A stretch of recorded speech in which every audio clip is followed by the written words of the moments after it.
रामकृष्ण हरी विठ्ठल केशव. आज मी फिजिक्स च्या पेपरमधील 2 मार्काचे, 3 मार्काचे, 4 मार्काचे प्रश्न, इम्पॉर्टंट क्वेश्चन सांगतोय. कोणत्या चॅप्टरवरती प्रॉब्लेम येतात, कोणत्या चॅप्टरवरती प्रॉब्लेम येत नाहीत हेही सांगणार आहे. तर त्यापैकी आज कमीत कमी वेळामध्ये जास्तीत जास्त मी सांगण्याचा प्रयत्न करतो. लक्ष द्या व्यवस्थित. पहिला चॅप्टर आहे माझ्या मते रोटेशनल डायनॅमिक्स. आणि हा रोटेशनल डायनॅमिक्स लक्षात ठेवा, हा चॅप्टर जनरली याच्यावरती प्रॉब्लेम विचारला जातो. थेअरी विचारली तर फक्त 2 किंवा 3 मार्काची, क्वचित प्रसंगी 4 मार्काच्या थेअरीचा क्वेश्चन याच्यावरती येतो. पूर्वी हा चॅप्टर किती मार्कासाठी आहे ते मी सांगतो. प्रथम कंपल्सरी हा चॅप्टर 5 मार्कासाठी असतो आणि विथ ऑप्शनल 7 मार्क असतात या चॅप्टरला.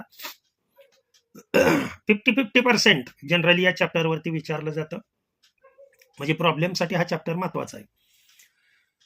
तर यामधले क्वेश्चन, ठराविक क्वेश्चन मी सांगतोय, फक्त तुम्ही ते क्वेश्चन काळजीपूर्वक करा. क्रमाने क्वेश्चन सांगतो मी, नोट डाऊन करून घेतले तरी सुद्धा चालतील. State and prove parallel axis theorem, हा पहिला प्रश्न. दुसरा प्रश्न, व्हॉट इज अ UCM?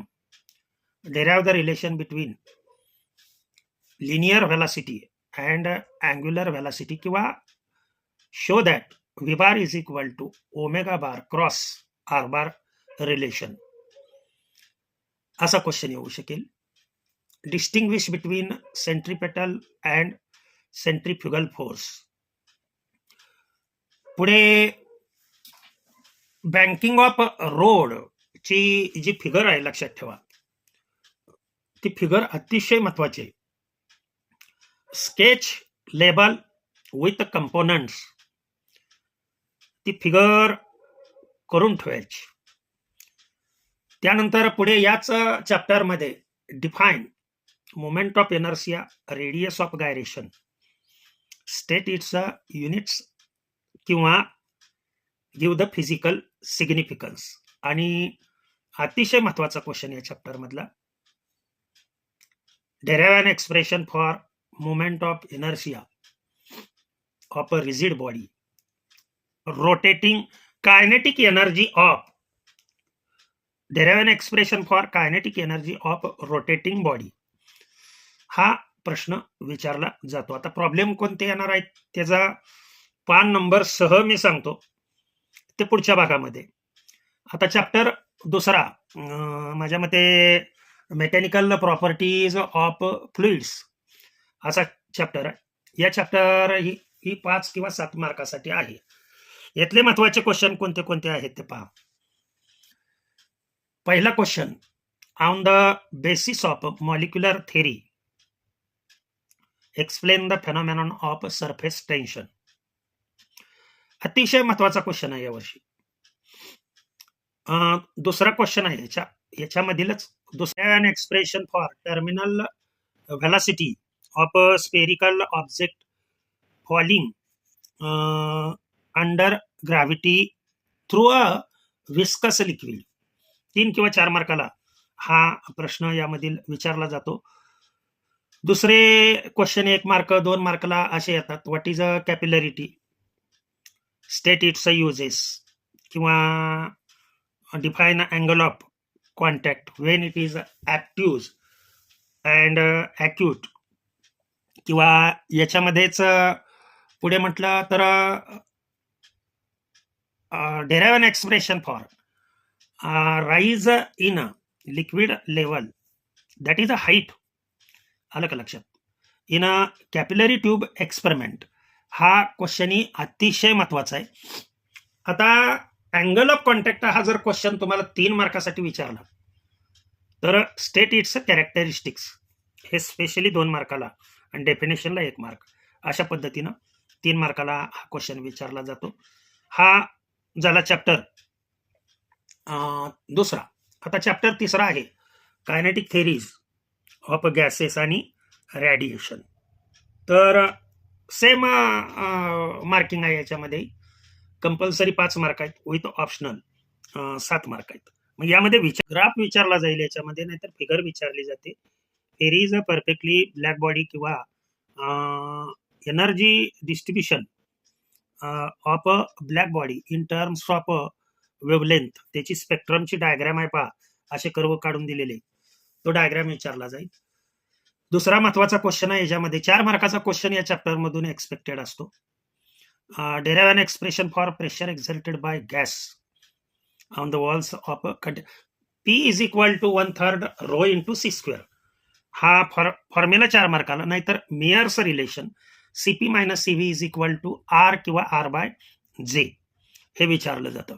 आणि फारच म्हणजे अतिशय सोपा पेपर जर निघाला तर मग विन्स डिस्प्लेसमेंट लॉ लिहा किंवा स्टीफन्स बोल्ट्झमन लॉ लिहा किंवा define coefficient of absorption, coefficient of reflection, coefficient of transmission and hence show that A + R + T is equal to 1. Generally हे क्वेश्चन विचारले जातात. आता पुढचा चॅप्टर आहे थर्मोमीटर. हा केमिस्ट्रीशी रिलेटेड असल्यामुळं यामध्ये definition generally system, surrounding, isothermal process, adiabatic process किंवा दोन्हीमधला डिस्टिंग्विश किंवा PV डायग्राम आणि when work done is a positive, concept of work done is a positive and work done is a negative. नाहीतर महत्वाचा question दुसरा मी सांगू इच्छितो याच्यामध्ये, work done in a isothermal process. हा चॅप्टर सेम मार्काला आहे, 5 ही कंपल्सरी किंवा विथ ऑप्शनल 7.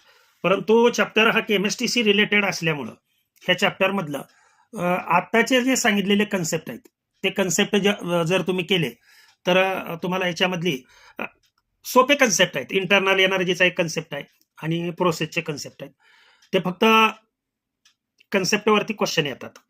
त्यानंतर पुढचा चॅप्टर आहे, मी म्हणजे व्हिडिओ मोठा होईल म्हणून भर सांगतो, तुम्ही हे लिहून घ्यायचे सर्वांनी. आसोलेशन चॅप्टर हा 4 मार्कासाठी कंपल्सरी आहे विथ ऑप्शनल, ह्याला 5 मार्क आहेत.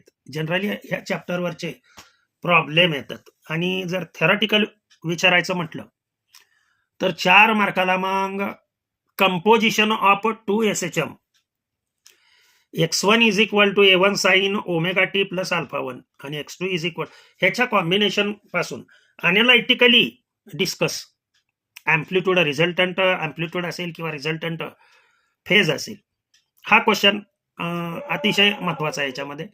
त्यानंतर दुसरा क्वेश्चन याच्यावरती सांगायचं म्हटलं तर give the graphical representation of displacement, velocity, acceleration. मग याच्यामध्ये कंडिशन 2 आहेत, when particle start from mean position, when particle start from extreme position. आता पहा, हाही 4 मार्काला क्वेश्चन येऊ शकतो. State differential equation of linear SHM, hence obtain expression for व्हेलॉसिटीचं येईल किंवा डिस्प्लेसमेंटचं येईल, कुठलंही विचारलं जाऊ शकतं. आणि मधला जो पार्ट आहे लक्षात ठेवा, तो पार्ट आहे अगदी kinetic energy, total energy, potential energy, याचं ग्राफ रिप्रेझेंटेशन आहे ते. नाहीतर तिसरा क्वेश्चन आणि शेवटचा माझ्या मते, पेंडलमवरती यावर्षी क्वेश्चन विचारला तर derive expression for period of pendulum, generally याच्यावरती प्रॉब्लेमच येतो लक्षात ठेवा. किंवा सेकंड पेंडलम डेफिनेशन, पोटेन्शियल एनर्जीचं expression, derive expression for potential energy of a particle in SHM. त्यातल्या त्यात आणखीन पुढे जाऊन मी सांगतो, discuss analytically composition of 2 SHM. हा प्रश्न या चॅप्टर मधला सर्वात महत्वाचा आहे. मी चॅप्टर मधले महत्वाचे क्वेश्चनही सांगतोय, त्यामध्ये अतिशय महत्वाचा क्वेश्चन कुठला आहे तोही सांगतोय. आता पुढचा चॅप्टर आहे सुपरपोजिशन ऑफ वेव्हज. चॅप्टर सोपा आहे, हा सर्वसाधारण सर्व विद्यार्थ्यांना हा चॅप्टर इझिली जमतो. जनरली याच्यामध्ये distinguish forced vibration, free vibration, harmonics, overtones, अशा पद्धतीचे डिस्टिंग्विश ह्या चॅप्टरमधले विचारले जातात. नाहीतर लक्षात ठेवा, फारच टिपिकल जर विचारलं तर जसं मी अनालिटिकली कंपोजिशन ऑफ 2 SHM जसा क्वेश्चन विचारलाय तशाच पद्धतीनं discuss analytically how stationary waves are form. हा क्वेश्चन एक अतिशय महत्वाचा आहे या चॅप्टर मधला. याच्यामध्येच what is a end correction, state the formula for end correction when tube is open at both end and tube is open at one end किंवा closed at one end. दोन question आणखीन महत्वाचे. Show that all harmonics are present in a tube open at both end आणि odd harmonics are present. म्हणजे या चॅप्टरचा अगोदरचा सर्वात जो सुरुवातीचा क्वेश्चन मी सांगितला तो सर्वात महत्वाचा क्वेश्चन आहे. Discuss analytically how stationary waves are form. आता फक्त पहिल्या सेक्शन मधला जवळजवळ एकच रिलेटेड चॅप्टर आहे म्हणून सांगतो. हा तसा वास्तविक आता जुन्या सिलेबस मधील फिजिक्स सेकंड मधील चॅप्टर आहे वेव्ह ऑप्टिक्स. आता यावर्षी खरं सांगू का, एक्झामिनरची अपेक्षा ही असणार आहे की मुलांनी यावरील प्रॉब्लेम सॉल्व्ह करावा. 4 मार्कासाठी प्रॉब्लेम, 5 किंवा 7 मार्काला हा चॅप्टर आहे. 5 कंपल्सरी आणि ऑप्शनल सह 7 मार्क. तरी थेरीचे तुम्हाला क्वेश्चन जर करायचे असतील तर क्वेश्चन हे मी सांगतोय ते क्वेश्चन एक म्हणजे बाय प्रिझम एक्सपेरिमेंट ची फिगर किंवा यंगज डबल स्लिट एक्सपेरिमेंट याची फिगर आणि construction for of spherical wave front आणि प्लेन वेव्ह फ्रंट या दोन्हीपैकी एकाचं निश्चित विचारलं जाऊ शकतं. मग आता हे या वर्षी कुठले प्रश्न येणार आहेत ते मी सांगितलं. किंवा यदा कदाचित explain the theory of reflection on the basis of Huygens wave theory of light ह्याच्यावरती क्वेश्चन विचारलं जाईल. किंवा write any 4 condition to obtain steady interference pattern. आणि नाहीच हे विचारलं तर write the condition for brightness आणि डार्कनेस. मी अगोदरच बोलून गेलो की या चॅप्टरवरती शक्यतो प्रॉब्लेम विचारले जातात. तर हा भाग मी इथेच संपवतोय. दुसरा भाग लगे पुढं अपलोड करतोय. ज्यांना याची गरज आहे त्यांनी आवर्जून चॅनलला सबस्क्राईब लाईक करावं. आपल्याला कोणते प्रश्न पाहिजेत. आता इथं वेळेचं फार बंधन असतं, तुम्हाला कळालं तर पाहिजे सर्वांना. आणि बरेच जण म्हणतात की मी टाइमपास करतो. अरे कसला टाइमपास हा? म्हणजे हे सांगणं तर आवश्यक आहे ना तुम्हाला. येणं कुठलं, जे मी सांगतो ते फिक्सच असतं, लक्षात ठेवा. जवळजवळ हे क्वेश्चन परीक्षेत तुमच्या 2025च्या परीक्षेमध्ये असू शकतील. ओके, झालेली सेवा भगवंताच्या चरणी अर्पण करून दत्तगुरूंच्या चरणी अर्पण करतो आणि सेवेला पूर्णविराम देतो. पुंडलिक वरदार विठ्ठल श्री ज्ञानदेव तुकाराम अवधूत चिंतन श्री गुरुदेव दत्त. विठ्ठल विठ्ठल विठ्ठल विठ्ठल.